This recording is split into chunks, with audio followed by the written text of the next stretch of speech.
अध्याय 2 रात्रि का आगंतुक। घर पर एक गहरा सन्नाटा छाया हुआ था।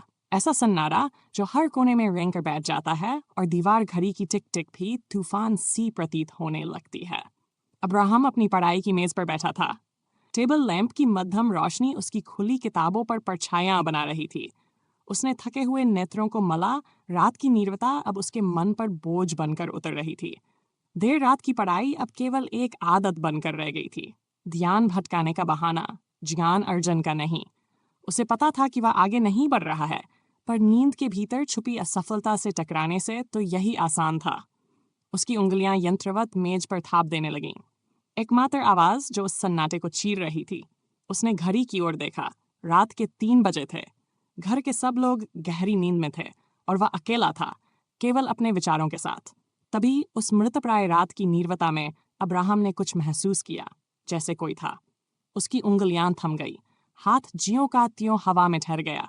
धीरे धीरे उसकी दृष्टि खिड़की की ओर मुड़ी। पहले तो वहां कुछ नहीं था, बस काले अंधकार की अचल दीवार। लेकिन फिर ठीक कांच के बीचों बीच 2 चमकती हुई आंखें उसे घूर रही थीं। अब्राहम की सांस अटक गई। वह कुर्सी से लगभग उछल पड़ा। क्या है? वह बुदबुदाया, अपने धड़कते दिल को थामने का प्रयास करता हुआ।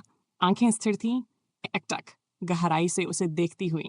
डर धीरे धीरे जिज्ञासा में बदलने लगा। यह कौन था? यह क्या था? अब्राहम धीरे धीरे उठा, हर कदम सोच समझ कर रखा, मानो किसी अनदेखे भय को जगाना न चाहता हो। जैसे ही वह खिड़की के पास पहुंचा, उसका सांस कांच पर धुंध छोड़ गया। उसने आस्तीन से उसे पोंछा और जैसे ही उसने झांक कर देखा, उसकी आंखें फैल गई। एक बिल्ली? उसने लगभग फुसफुसाते हुए कहा। हाँ, वह एक बिल्ली थी, चिकनी, रहस्यमय, एक आंख नीले आसमान सी गहरी, दूसरी कोयले सी काली। ये विचित्र संयोजन उसे किसी अलौकिक लोक की प्राणी जैसा बना रहा था, जैसे वह इस सामान्य संसार की नहीं हो। इतनी रात को यहाँ क्या कर रही हो? अब्राहम ने नरमी से पूछा, जानते हुए भी कि उत्तर नहीं मिलेगा। बिल्ली ने पलकें झपकाईं, उसकी दृष्टि अडिग रही। अब्राहम को ऐसा प्रतीत हुआ मानो वह उसे पढ़ रही हो, जैसे कोई पहचान थी, कोई अनकहा संबंध। वह वहीं खड़ी रही, अचल, मानो अंधकार की ही देन हो। अब्राहम का मन हुआ कि हाथ बढ़ाए, पर कोई अदृश्य बाधा थी। यह क्षण बहुत नाजुक था। ठीक है, अब्राहम ने धीमे से कहा, शायद फिर मिलेंगे। उसने लाइट बुझाई और बिस्तर की ओर बढ़ गया, पर वे असमान आंखें उसकी स्मृति में अंकित हो चुकी थीं। अगली सुबह अब्राहम आम दिनों से पहले जाग गया। एक दुर्लभ बात, कुछ देर तक वह यूं ही लेटा रहा। रात की बिल्ली की छवि उसके मन में गूंज रही थी।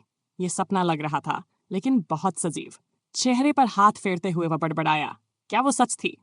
उसकी नजर खिड़की पर गई, मानो वह अभी भी वहां खड़ी हो। लेकिन खिड़की खाली थी। बाहर बगीचे में सुबह की धूप फैली हुई थी।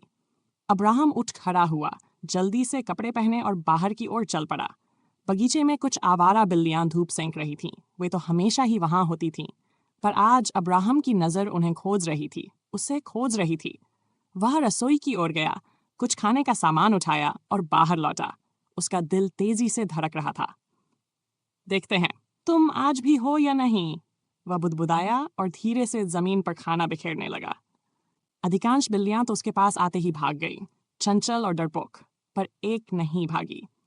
वह अजनबी आंखों वाली बिल्ली वहीं कुछ दूरी पर खड़ी थी। उसकी विषम आंखें अब्राहम को टटोल रही थीं। अब्राहम के होंठों पर एक मुस्कान उभरी, पहचान का संकेत। तो यह सपना नहीं था, उसने धीरे से कहा और घुटनों के बल बैठ गया। बिल्ली ने क्षण भर सोचा, फिर धीरे धीरे आगे बढ़ी। उसने खाना सूंघा, फिर अब्राहम की ओर देखा, मानो अनुमति मांग रही हो। अब्राहम शांत बैठा रहा, जैसे सांस भी न ले रहा हो। उसे खाते हुए देखता रहा। तुम बाकी बिल्लियों जैसी नहीं हो, है ना? अब्राहम की आवाज धीमी थी, लगभग कानों में गूंजती फुसफुसाहट। तुम्हारे अंदर कुछ है, कुछ अलग। बिल्ली की नीली और काली आंखें ऊपर उठीं और अब्राहम की आंखों से टकराईं। उस पल एक क्षण के लिए कुछ हुआ, एक जुड़ाव जो शब्दों से परे था। शर्लॉक, उसने अनायास ही कहा। हाँ, यही नाम दूंगा तुम्हें। बिल्ली ने पूंछ हिलाई, जैसे नाम को स्वीकृति दे रही हो। अब्राहम हंसा जब शर्लॉक ने खाना खत्म किया और उसके पैर से लिपटने लगी। उसकी पूंछ उसके चारों ओर घूमती रही, स्नेह में। तो अब हम दोस्त हैं, अब्राहम ने मुस्कुराते हुए कहा, बिल्ली के मुलायम रोएं सहलाते हुए। लगता है तुम अब यहीं रहोगे। उस दिन के बाद से शर्लॉक को खाना देना अब्राहम की दिनचर्या का हिस्सा बन गया। हर सुबह वह बिल्ली समय पर प्रकट हो जाती, चुपचाप उसका इंतजार करती, और हर दिन अब्राहम को उसकी उपस्थिति में एक अनोखा सुकून मिलने लगा, एक मौन दोस्ती जो उसके विचारों की उथल-पुथल को शांति देती।